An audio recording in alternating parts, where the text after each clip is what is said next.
Um menino de 6 anos se esconde apavorado dentro do carro blindado do homem mais temido de Chicago. E quando Cole Raines abre aquela porta e encontra a criança tremendo no escuro, algo que ele não consegue nomear o impede de virar as costas. Entre o chefe que nunca se abalava com nada e o menino que sussurra um único nome em desespero, Howard, uma batalha silenciosa começa. É uma batalha entre o mundo que Cole construiu com sangue e algo que ele enterrou fundo o suficiente para nunca mais sentir. O que esse menino de olhos azuis carrega consigo que congela instantaneamente o homem mais frio da cidade? Porque às vezes a última pessoa que você esperava encontrar é exatamente aquela que o destino guardava para te destruir por dentro e te reconstruir do nada. A reunião se estendeu, como sempre acontecia quando o assunto era dinheiro. Cole Raines saiu do edifício Whitmore às 11h43 de uma terça-feira à noite. Seu cabelo loiro platinado capturava o brilho dos postes de luz da Avenida Michigan. Seu terno preto parecia absorver tudo ao seu redor. Chicago exalava seu frio habitual de outubro. E ele se movia por ele sem ajustar o colarinho, sem acelerar o passo, sem mostrar à cidade qualquer sinal de que aquilo o afetava. Essa era a questão sobre Cole Raines. Ele não demonstrava nada. Nem para a cidade, nem para os homens que respondiam a ele, nem para os rivais que tentaram e falharam em decifrá-lo ao longo de uma década. Em salas de reunião, em salas dos fundos e em lugares que não existiam em nenhum mapa que a polícia carregava. 3 SUVs pretos esperavam no meio-fio. Seus homens mantinham os veículos ligados. A porta traseira do carro do meio já estava aberta, o interior escuro e aquecido. Cole atravessou a calçada em 6 passos lentos e alcançou a maçaneta da porta. Foi quando ele ouviu.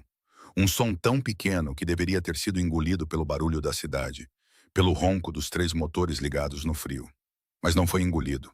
Cortou tudo, como se tivesse sido colocado ali especificamente para ele, esperando no escuro por exatamente este silêncio. Uma respiração, aguda, contida e aterrorizada. A mão de Cole parou na maçaneta. Ele olhou para baixo. Lá, espremido no canto mais distante do banco de trás, estava uma criança, pressionada com tanta força contra a porta oposta que o couro se enrugou ao redor de seus pequenos ombros. Um menino.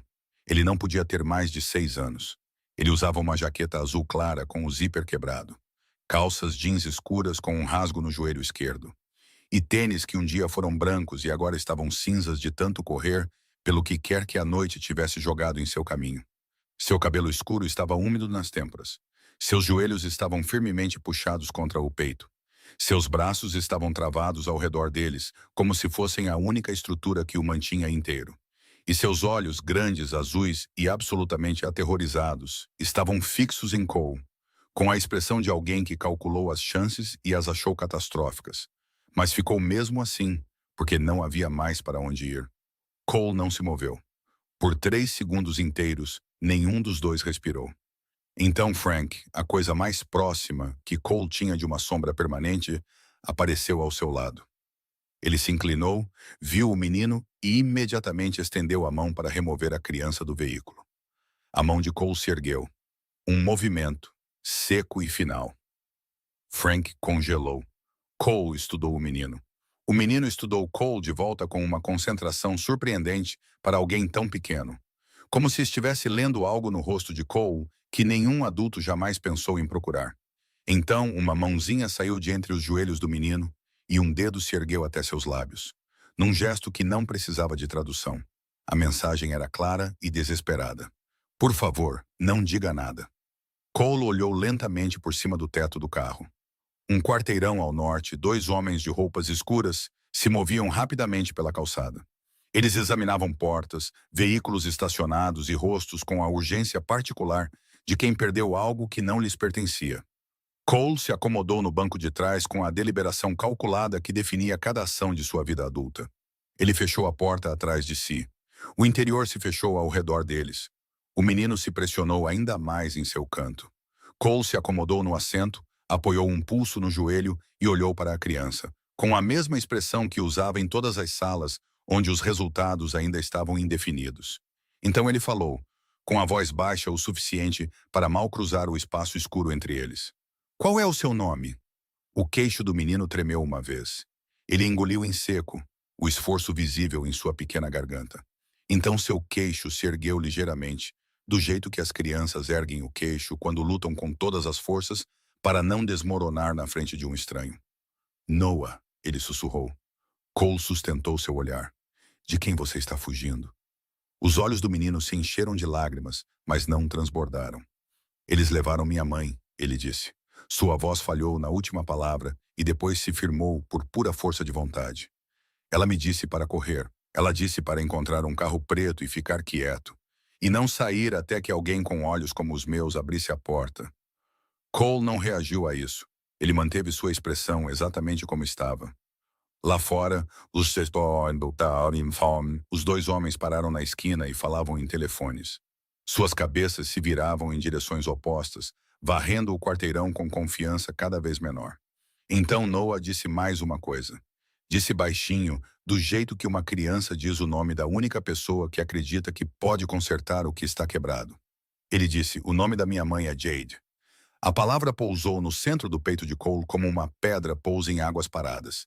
Não com barulho, mas com um peso que se espalhou em todas as direções e não parou. Cole olhou para os olhos do menino pela primeira vez com algo além de cálculo. Azuis, exatamente aquele tom. O mesmo tom incomum. Ele desviou o olhar antes de terminar o pensamento. Lá fora, os dois homens se viraram e voltaram pelo caminho que vieram. Cole bateu 2 vezes no vidro da divisória. Dirija, ele disse. E a cidade passou pelas janelas e não disse nada em troca. Cole não fez mais perguntas naquela noite. Ele se sentou no canto do carro em movimento e observou o menino à distância do banco de trás. E o menino o observou de volta, e nenhum deles fingiu que o silêncio era confortável. Noah se manteve muito quieto, da maneira que as crianças se mantêm quietas quando aprendem cedo que a imobilidade é mais segura que o movimento. Que chamar menos atenção é uma habilidade de sobrevivência, cia, e não uma escolha. Sua jaqueta era fina demais para outubro, e ele só parou de tremer porque estava exausto demais para continuar. Cole notou essas coisas sem nomeá-las. Ele estendeu a mão e colocou o paletó sobre o colo do menino, sem cerimônia, sem explicação, sem olhar para ele quando o fez. Noah olhou para o paletó por um longo momento. Ele não disse obrigado. Ele o puxou com mais força ao redor de seu pequeno corpo e olhou de volta para a janela. E Cole entendeu que na linguagem que essa criança já havia aprendido a falar, aceitar sem protestar era sua própria forma de confiança. Eles entraram na garagem subterrânea do prédio de Cole, na Zona Norte, às 12h22. Frank os encontrou no elevador. Cole saiu e esperou. Noah desceu do banco de trás, o paletó arrastando no chão de concreto ao seu redor. Ele ficou ao lado de Cole com a postura particular de uma criança que decidiu seguir alguém. Não porque confia plenamente, mas porque todas as outras direções já foram testadas e se mostraram piores. Frank olhou para Cole. Cole olhou para Frank. Descubra o que aconteceu na Zona Norte esta noite, disse Cole. Um apartamento, uma mulher chamada Jade Monroe. Preciso de tudo que você conseguir antes da manhã. Frank não disse nada e assentiu. Isso foi suficiente, porque Frank aprendeu anos atrás que Cole não se repetia e não se explicava.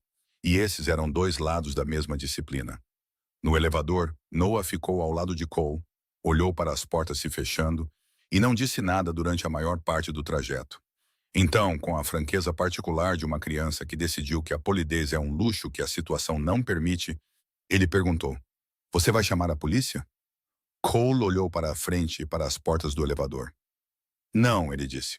Noah pareceu considerar essa informação com cuidado. Então ele disse, bom, porque minha mãe diz que a polícia não vem quando você liga do nosso prédio. Ela parou de tentar há 2 anos. Cole não disse nada, mas algo se moveu em sua expressão. Algo pequeno, controlado e quase totalmente invisível. Uma mudança tão sutil que apenas alguém observando muito de perto teria percebido. O elevador se abriu na cobertura. Cole guiou Noah pela sala principal até a cozinha e o sentou no balcão, sem instrução ou cerimônia. Ele abriu a geladeira e ficou parado na frente dela por um momento antes de selecionar coisas sem perguntar o que o menino preferia, operando por um instinto que ele não examinou. Ele colocou um copo de água fria e um prato com pão, queijo fatiado e 3 gomos de laranja na frente de Noah. E Noah comeu com a eficiência focada de uma criança que não comia desde a manhã e não ia deixar o orgulho interferir nesse fato biológico. Cole serviu-se de 2 dedos de uísque e ficou no balcão oposto. Ele observava a cidade através das janelas do chão ao teto e não bebeu o uísque. Seu telefone já estava recebendo mensagens de Frank. Fragmentos preliminares se juntando em uma imagem que Cole começava a reconhecer. Um apartamento na rua Kimball, arrombado às 10h15. Uma mulher levada por um veículo. 2 homens identificados nas câmeras do prédio como trabalho contratado, externo. Não conectados a nenhuma das organizações cujos padrões Cole conhecia de memória. O que significava que alguém havia contratado capangas externos com cuidado, deliberadamente, com a intenção específica de manter seu nome à distância. O que significava alguém que entendia que nomes tinham consequências. Alguém cuidadoso. Alguém que pesquisou antes de agir. Cole pousou o copo de uísque sem beber. Ele se virou e olhou para Noah, que havia terminado de comer e estava sentado com as mãos cruzadas no balcão, olhando de volta para Cole com aqueles olhos azuis. Cole fez mais uma pergunta antes de deixar o menino dormir. "Quantos anos você tem?" ele disse. 6, Noah disse. Seu aniversário era em abril. O que mais uma pergunta silenciosa estabeleceu. Cole não terminou a aritmética em voz alta. Ele caminhou até o outro lado da sala, virou as costas para o menino e ligou para Frank. E disse 3 palavras ao telefone. "Encontre-a esta noite."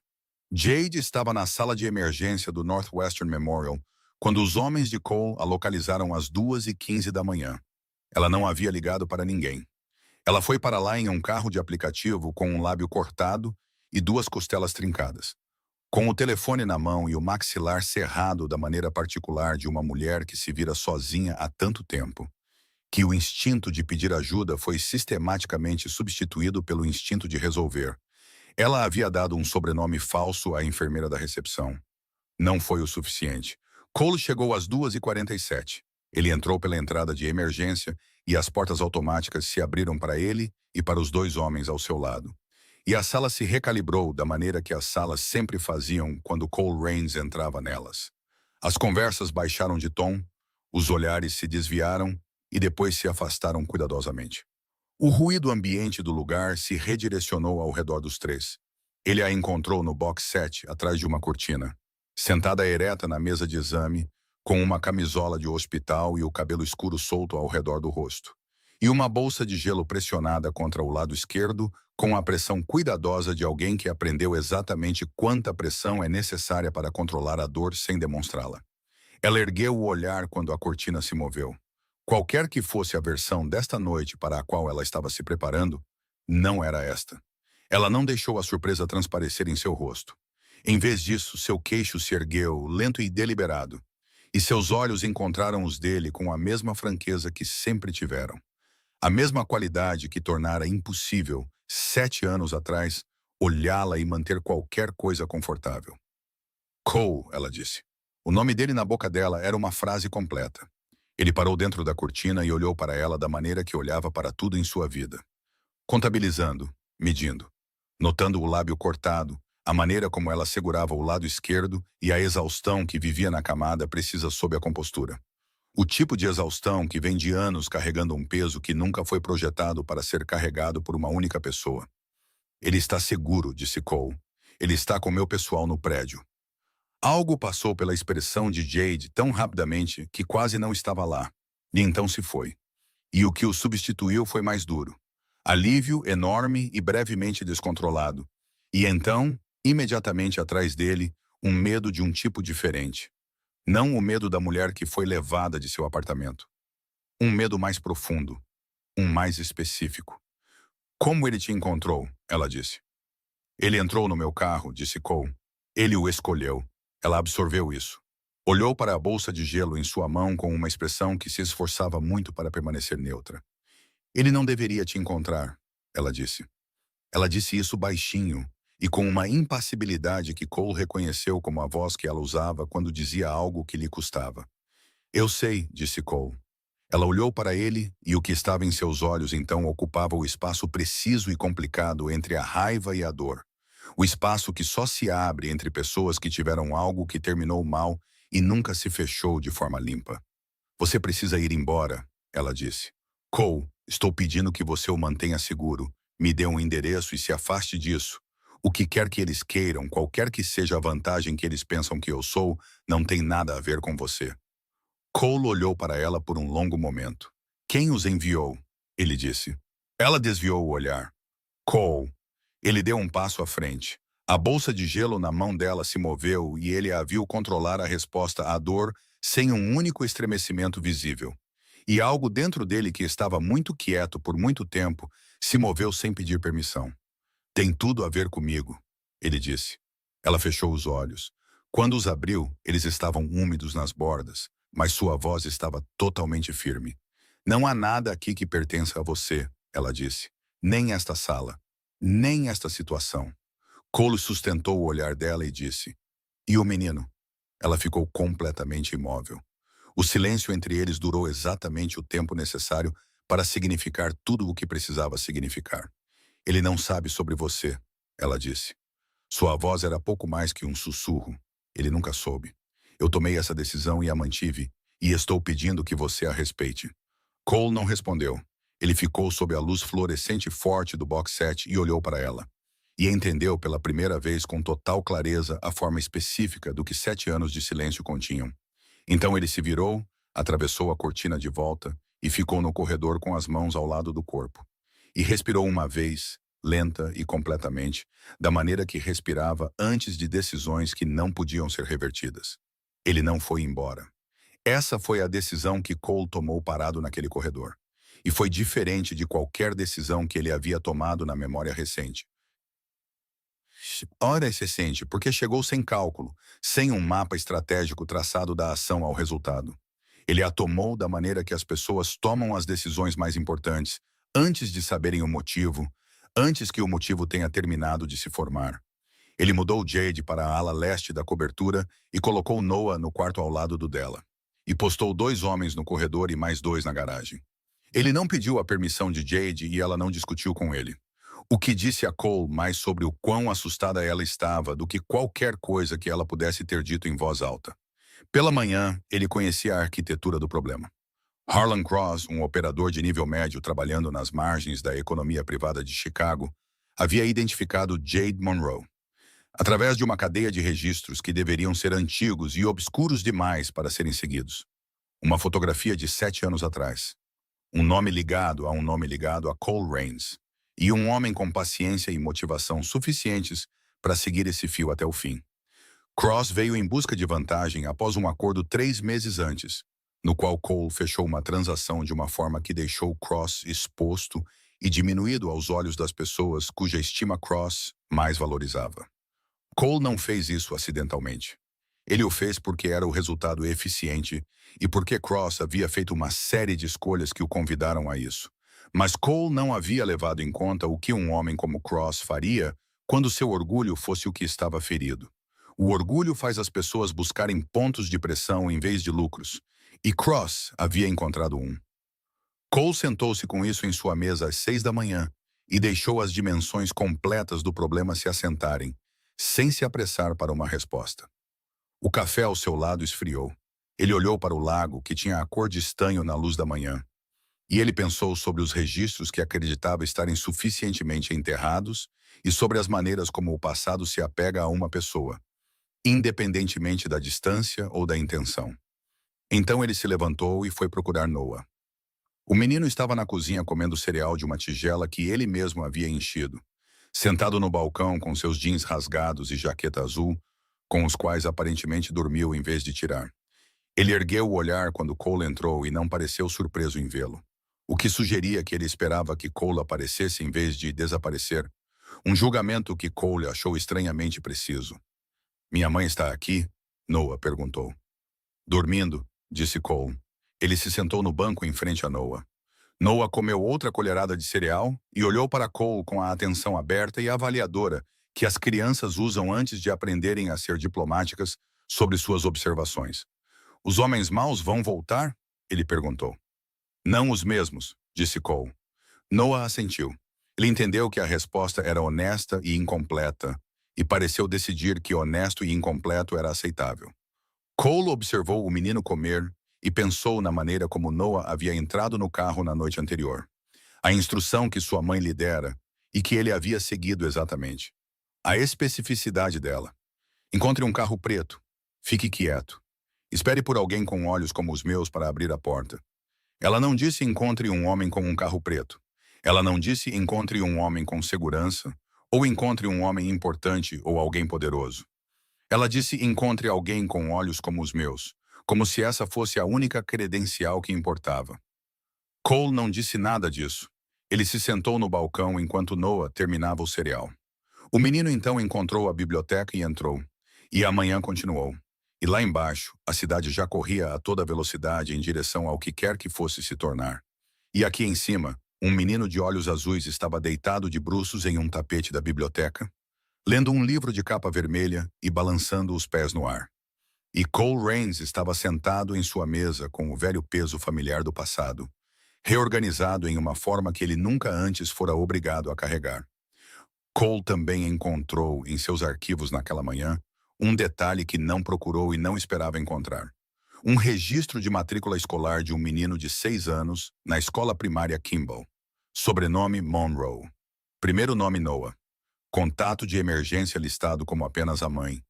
Pai listado como desconhecido. Ele ficou com aquela palavra por um longo momento. Desconhecido. Não ausente. Não falecido. Não recusado. Desconhecido. A palavra que uma mulher usa quando está protegendo alguém de um mundo que ela decidiu que não deveriam herdar. Harlan Cross fez seu segundo movimento às 4 da tarde, 41 horas após o incidente no apartamento da rua Kimball. A mensagem chegou por um intermediário e foi endereçada diretamente a Cole, o que significava que Cross havia parado de fingir que se tratava de outra coisa. 2 frases. A mulher e o menino continuam sendo um problema até chegarmos a um acordo. O menino, especialmente. Cole leu 2 vezes, colocou sobre a mesa, apoiou uma mão na superfície e ficou sentado por 60 segundos sem se mover. Nesses 60 segundos, a parte dele que governava pelo cálculo avaliou a mensagem e chegou a uma conclusão. E a outra parte dele, a que não operava por cálculo nos últimos 2 dias, havia chegado à mesma conclusão por um caminho diferente e mais rápido. Ele se levantou e foi para a sala principal. Jade estava no sofá com os joelhos dobrados e uma caneca de chá que não bebia, olhando para o lago através das janelas. Ela usava um suéter cinza e calças escuras que encontrou em algum lugar no quarto de hóspedes e os vestia sem arranjo, do jeito que uma pessoa se veste quando não está representando conforto para uma plateia. Ela ergueu o olhar quando Cole entrou e o leu da maneira que sempre fazia, mais rápido do que qualquer outra pessoa conseguia. E sua expressão se ajustou ligeiramente nos cantos. Ele ameaçou Noah, disse Cole. Ele não enfeitou as palavras.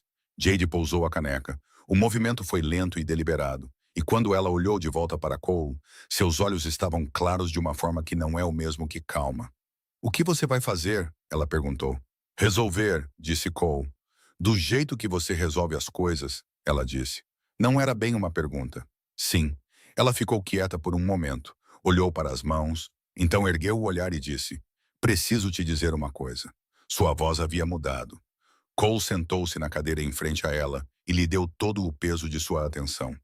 Ela o sustentou sem vacilar, o que era uma das coisas que sempre foram verdadeiras sobre ela. Quando você foi embora, ela disse, eu descobri 3 semanas depois. Ela parou. Olhou para a janela. Depois de volta para ele. Eu estava grávida. Cole não se moveu. Eu decidi, ela continuou. E sua voz estava firme porque ela a estava forçando a ser firme. Porque a alternativa não estava disponível para ela. Eu decidi que você havia feito sua escolha e eu ia fazer a minha. O mundo dele nunca seria o mundo de Noah, enquanto eu tivesse a capacidade de impedir isso. Ela fez uma pausa. Ele nunca teve medo de nada, ela disse. Até a noite retrasada. Sua voz falhou exatamente uma vez na última frase e voltou. Eu o mantive seguro, ela disse. Eu o mantive seu da única maneira que não o colocava em perigo. E mantive ambas as coisas verdadeiras até a noite passada. Quando elas deixaram de ser compatíveis, Cole ficou com isso por um longo tempo depois que ela parou de falar. A cidade lá fora passava por sua tarde. Em algum lugar na biblioteca, Noah lia com os pés no ar. Cole perguntou apenas uma coisa. Ele sabe? Jade balançou a cabeça lentamente. Ele pensa que seu pai é alguém que foi embora, ela disse. Ele não tem um nome para isso. Ele não tem um rosto. Cole se levantou. Ele caminhou até a janela e ficou ao lado dela, um pouco fora da luz direta. Ele ficou ali por um tempo maior do que geralmente se permitia ocupar uma posição sem agir.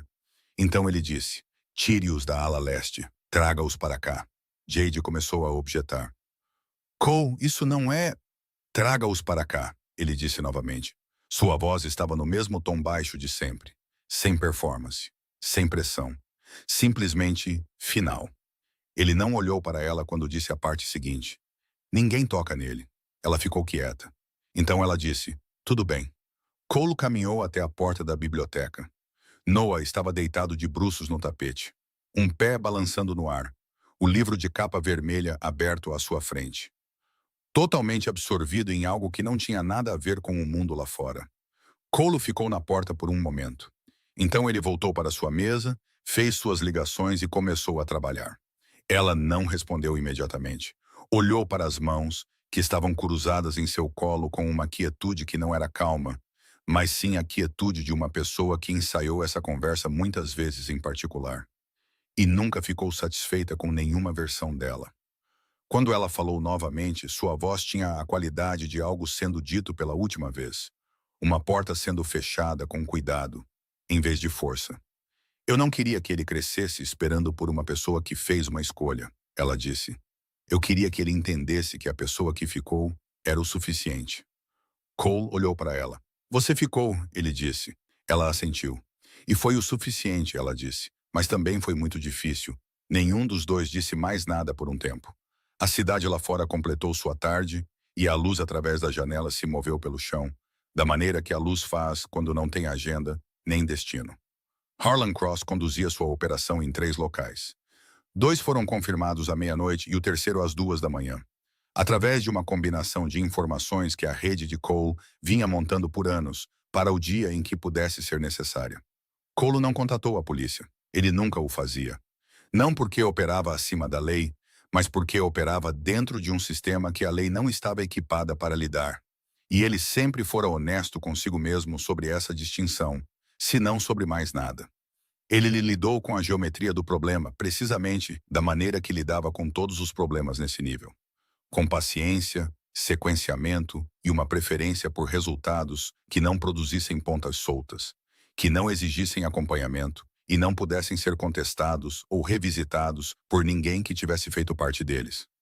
Às 4 da manhã, Harlan Cross foi apresentado às consequências completas e inequívocas de ter identificado a fonte errada de vantagem. E a mensagem que retornou por canais intermediários foi breve e final, da maneira que as mensagens são finais, quando a pessoa que as envia entendeu que a alternativa à finalidade é pior.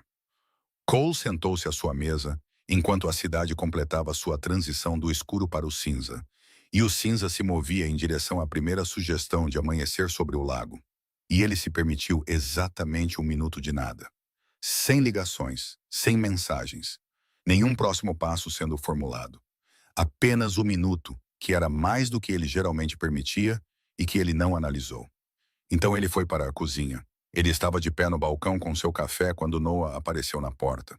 O menino usava uma camiseta emprestada que chegava aos joelhos, seu cabelo apontava em todas as direções e seus olhos ainda estavam encontrando o foco, piscando contra a luz.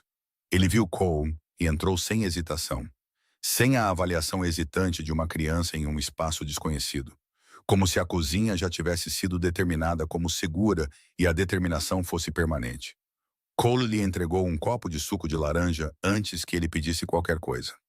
Noah subiu no banco, envolveu as 2 mãos no copo e bebeu metade de um só gole. Ele o pousou.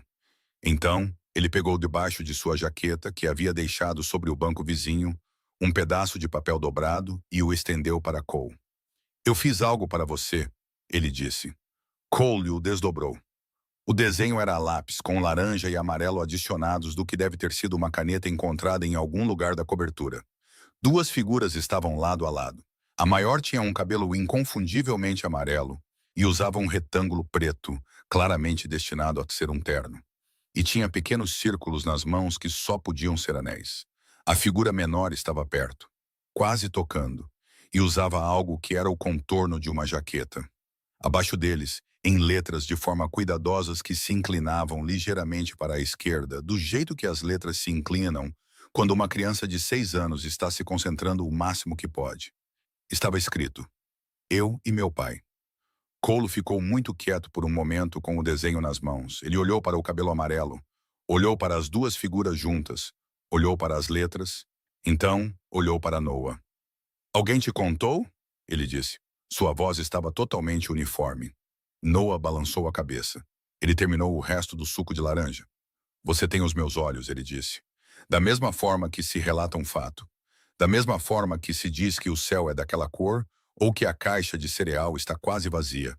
Algo disponível para qualquer um que tivesse pensado em olhar. Cole dobrou o desenho ao longo de suas dobras originais, segurou-o em uma mão e olhou para a janela e para o lago além dela na luz da manhã, prateado e imóvel. Atrás dele, ele ouviu Jade parar no corredor. Seus passos silenciaram daquela maneira específica que significa que uma pessoa está parada em algum lugar e escolhendo não se anunciar. Ele sabia que ela estava lá. Ele sabia o que ela podia ver da porta. Cole com o desenho na mão e Noah no banco com seu copo de suco vazio, os dois na luz cinzenta da cozinha. Ele sabia o que significava. Ele sabia o que o desenho significava. E sabia o que 6 palavras simples de uma criança de 6 anos significavam. E ele sabia o que 7 anos de uma mulher carregando o peso de um segredo significavam. E ele ficou ali com tudo isso e não buscou uma conclusão, uma estratégia ou um próximo movimento. Noah perguntou se podia voltar para a biblioteca. Cole assentiu. O menino pulou do banco, pegou sua jaqueta, disse bom dia para Jade ao passar por ela no corredor, da maneira descomplicada de uma criança que já classificou uma pessoa como segura. E foi. Cole ouviu a porta da biblioteca se fechar. Ele permaneceu no balcão. Ele colocou o desenho virado para cima na superfície onde a luz pudesse encontrá-lo. As letras cuidadosas e inclinadas, o cabelo amarelo, as duas figuras próximas. Ele caminhou até a janela. A cidade estava começando abaixo dele. Milhares de vidas começando sua manhã, sem saber o que havia acontecido no escuro. Sem saber o que um menino de 6 anos havia visto na forma dos olhos de um estranho e colocado no papel como um simples fato. Cole ficou na janela com a cidade abaixo dele e o desenho atrás dele.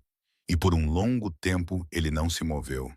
Então, baixinho para ninguém na sala, para a janela, para o lago e para a luz que começava, ele disse, eu deveria ter ficado. Fim. Se esta história mexeu com você, clique no botão de curtir, inscreva-se para nunca perder uma história e deixe um comentário nos dizendo de que parte do mundo você está ouvindo.